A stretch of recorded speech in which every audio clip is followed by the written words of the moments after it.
You know what's strange about people born in the 1990s? You probably don't know where you fit. Too young to claim Gen X's slacker credibility. Too old to fully embrace the millennial identity everyone keeps forcing on you.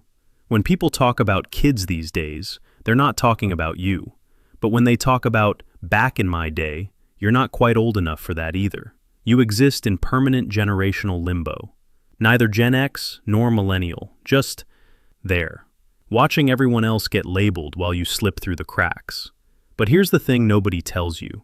Being born in the 80s didn't just put you between two generations. It put you between two entire worlds. You had an analog childhood and a digital adulthood. You played outside until dark, then came home to AOL Instant Messenger. You remember rotary phones and smartphones, VHS tapes and streaming. A time when privacy was normal, and a time when everything became public. That split isn't just nostalgia, it's psychology, and it shaped you in ways that make you fundamentally different from everyone on either side of you. Close your eyes. Go back to 1988, maybe 1991. You're 8 years old and it's Saturday morning.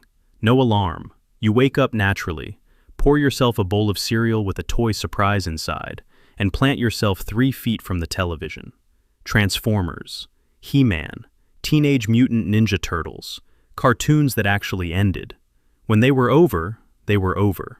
No streaming, no rewatching. You either caught it or you didn't.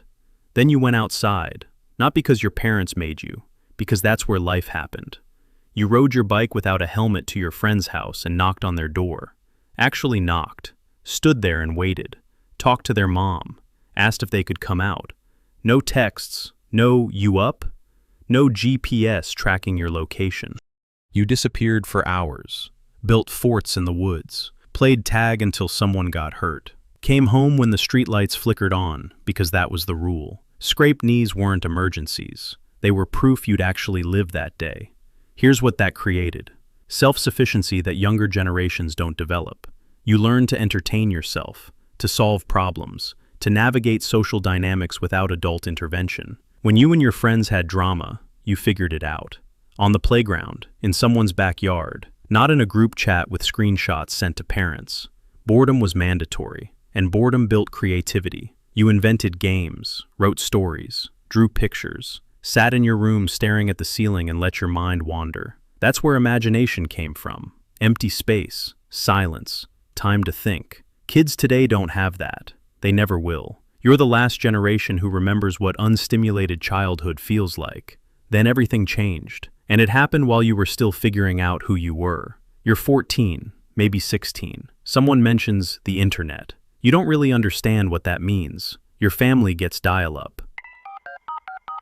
That horrible screeching sound, waiting 5 minutes for a single web page to load. You thought it was amazing. You made your first email address, something embarrassing like sk8ergirl2000 or xxsoccerstar88. You discovered chat rooms, AIMICQ. You spent hours crafting the perfect away message, song lyrics, inside jokes, trying to seem mysterious to your crush who might log on after dinner. And then it accelerated, faster than you could process. MySpace let you customize your entire profile, pick your top 8 friends, choose a song. You spent hours learning HTML just to make your page look cool. Then Facebook arrived and stripped all that away. Clean, uniform, everyone looking the same. By the time you were in your 20s, smartphones, Instagram, Twitter, the entire world went digital. And you went with it, because you had to. You adapted, learned every platform, downloaded every app. But part of you remembers the before times, when you could disappear, when mistakes stayed private, when your entire social life didn't require performing for an audience. Younger millennials don't remember that world. Gen Z never knew it existed. But you carry both. The memory of analog freedom and the fluency of digital connection. And that split creates psychological tension nobody talks about. You're comfortable with technology but exhausted by it. You can navigate any platform, but you miss the simplicity of just calling someone. You understand social media, but you resent the pressure to curate your life. You're bilingual in ways that make you valuable at work, but isolated everywhere else. Let's talk about what really broke something inside 80s babies: the timing. Older 80s babies, 1980 to 1984. You graduated college right into the 2008 recession, walked across that stage with your diploma, and walked straight into economic collapse. Everything you were promised evaporated. Jobs disappeared. Entry-level positions that required 5 years of experience. Student loans you couldn't pay. Moving back in with your parents. Watching your degree collect dust while you worked retail. Younger 80s babies, 1985 to 1989, you entered the workforce during the recovery. But it was a gutted recovery. Wages stagnant. Housing unaffordable. You did everything your parents did and got a fraction of what they received. They bought houses at 25 on single incomes. You're 40 and still renting. Either way, you got economically hammered, and it taught you something brutal. Hard work doesn't guarantee success. The system your parents believed in died before you could benefit from it. And when you point this out, they call you entitled, lazy. Tell you to stop buying coffee and you'll afford a house. As if lattes are why you can't afford a down payment in a market where homes cost 10 times what they cost in 1985. That's not just frustrating. It's psychologically damaging. Because you internalize it. You wonder if maybe they're right. Maybe you're not working hard enough. Maybe you're doing something wrong, even though the math doesn't add up, even though the goalposts moved before you even started running. 46% of 80s babies report chronic stress. Not situational stress, chronic. The kind that doesn't go away. The kind that follows you into bed at night and greets you when you wake up. Because you're working harder than your parents did for less security, and nobody acknowledges that. Here's what makes 80s babies unique psychologically. You don't fit anywhere, and you never will. Gen X looks at you and sees millennials, participation trophies, avocado toast, everything they complain about, even though you remember a childhood closer to theirs than to younger millennials. Millennials look at you and see something older, out of touch, not quite getting it, even though you pioneered the same technology they grew up with. You're the generational middle child, overlooked, forgotten, expected to just deal with it quietly while the louder siblings get all the attention. And that creates a specific kind of loneliness. You don't have a clear identity, no cultural movement to claim, no defining moment that unified you, just this vague sense of being between things.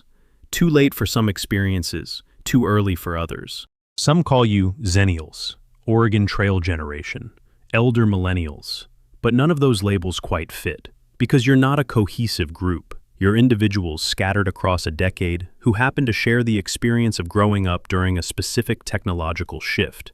But here's what 80s babies have that nobody else does: perspective. You remember what life was like before constant connectivity, so you can recognize when technology improves things and when it just complicates them. You value face-to-face conversation because you remember when that was the only option. You appreciate privacy because you lived through its death. You're adaptable, not because you wanted to be, because you had to be. The world changed underneath you, and you learned to change with it. That's not a small thing. That's resilience born from necessity. And you bridge gaps. At work, you translate between older colleagues who don't understand new technology and younger ones who can't imagine life without it.